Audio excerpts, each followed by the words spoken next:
کئی دوست آتے ہیں، خواتین بھی آتی ہیں، جی بڑی پریشانیاں ہیں، سب کچھ ہے، بڑی پریشانی ہے۔ میں نے کہا بی بی آپ امتحان دے رہی ہیں، ایگزامینیشن ہال میں آپ کے لیے کوئی ریفریشمنٹ تو نہیں ہوتی، بلکہ آپ کو خود بخود پھڈے میں ڈالا جاتا ہے، اچھی خاصی آسان چیز کو الٹا سیدھا کر کے پیش کر دیا جاتا ہے۔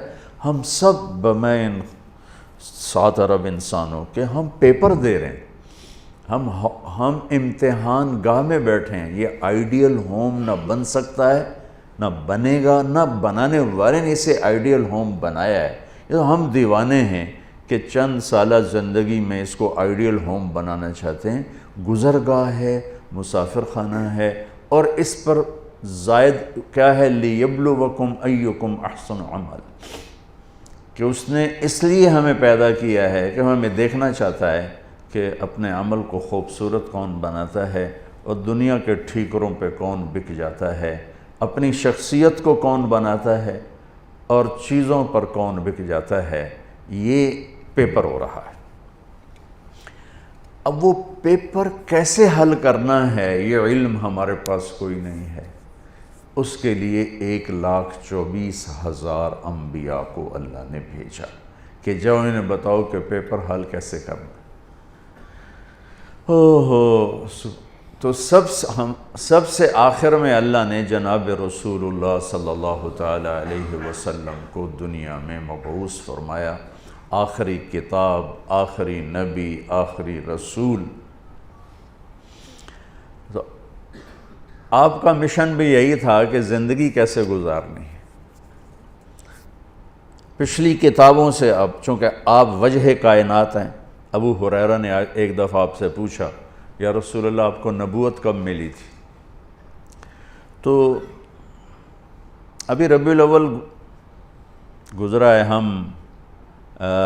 گزر رہا ہے، تو 2 3 4 دن باقی ہیں۔ ہم کتنے جلسے ہوتے رہے، اس میں آپ یہ اس تاریخ کو پیدا ہوئے، اس تاریخ کو انتقال فرمایا، 40 سال کی عمر میں نبوت ملی، 63 سال کی عمر میں انتقال فرمایا۔ اپنے نبی کا جواب سنیں، یا رسول اللہ آپ کو نبوت کب ملی؟ تو کیا جواب ہے؟ 40 سال۔ کتابی جواب جو میں ڈھونڈ کے آپ کو بتا رہا ہوں، 40 سال 6 مہینے 10 دن۔ اور یہ کیلکولیشن ہے محرم، صفر، ربیع الاول کے لحاظ سے، دسمبر، جنوری، فروری کے لحاظ سے نہیں، اس لحاظ سے عمر اور کم ہوگی۔ 40 سال 6 ماہ 10 دن۔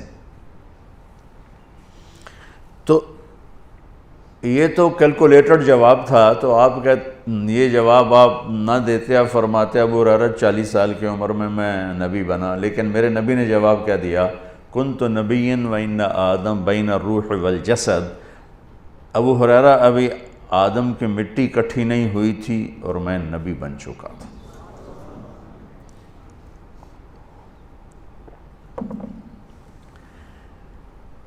تو اب تو وجہ کائنات ہے۔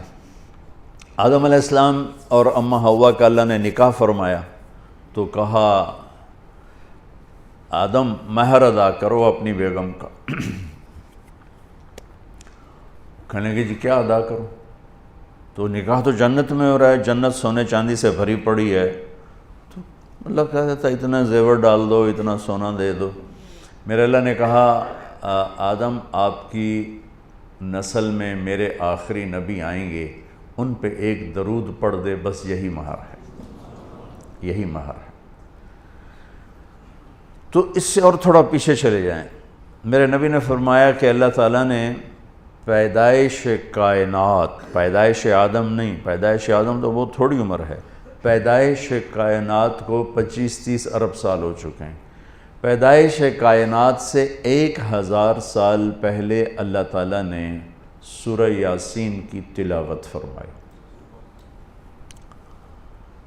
ایک حدیث اور جوڑ دوں ساتھ، میرے نبی نے فرمایا ان لی عند اللہ 10 اسماء، میرے اللہ نے 10 نام رکھے ہیں، میں محمد، احمد، ماحی، حاشر، عاقب، فاتح، خاتم، ابو القاسم، طٰہٰ، یاسین۔ یہ آپ نے ایک ہی روایت میں، ایک حدیث میں آپ نے اپنے 10 نام بتائے۔ ویسے تو آپ کے صفات کے ساتھ آپ کے صفاتی نام بھی بے شمار ہیں۔ جب قرآن میں چلے جائیں تو شاہد، مبشر، نذیر، داعی اللہ، سراجا منیرا، مدثر، مزمل، عزیز، رحیم، رؤوف، رحیم، حریص، عزیز، یہ سارے میرے نبی کے خوبصورت نام ہیں جو اللہ نے قرآن میں بھی پیش کیے، حدیث میں بھی ہمیں نظر آتے۔ اس میں ایک نام ہے آخری، یاسین۔ کیا ہے؟ بولیں۔ اب سنیں، میرے نبی نے فرمایا اللہ نے کائنات کو پیدا کرنے سے 1000 سال پہلے سورہ یاسین کی تلاوت فرمائی۔ سورہ یاسین، سورہ یاسین کو قرآن کا دل کہا جاتا ہے، صرف پہلی 3 آیات کی وجہ سے قرآن کا دل ہے، باقی مضامین تو وہی ہیں جو پورے قرآن میں ہیں، لیکن پہلے 2-3 جملے وہ ہیں جو پورے قرآن میں دہرائے نہیں گئے۔ یاسین، اب آپ اپنے نبی کا نام ذہن میں رکھیں، میرا اللہ کہہ رہا ہے یاسین، اور یہ تلاوت ہو رہی ہے پیدائش کائنات سے 1000 سال پہلے۔ ہمارے بھاگ جاگے کہ ہمیں اللہ نے جناب رسول اللہ صلی اللہ علیہ وسلم کی امت میں پیدا فرما دیا، تو اس نے اپنے علم کامل کے ساتھ انبیاء کا سلسلہ جاری فرمایا، صرف اس ایک لِيَبْلُوَكُمْ أَيُّكُمْ أَحْسَنُ عَمَلًا، کہ تم میں اپنے عمل کو خوبصورت کون بناتا ہے اور تم میں کون اپنے عمل کو بدصورت بناتا ہے۔ اس نقطے کا علم انسان کے پاس نہیں ہے، اس نقطے کا علم انسان کے پاس نہیں ہے۔ استعداد موجود ہے، فَأَلْهَمَهَا فُجُورَهَا وَتَقْوَاهَا، تیرے اندر برائی کی پہچان بھی ڈال دی، برائی کا راستہ بھی تیرے اندر ڈال دیا، اور اچھائی کا بھی۔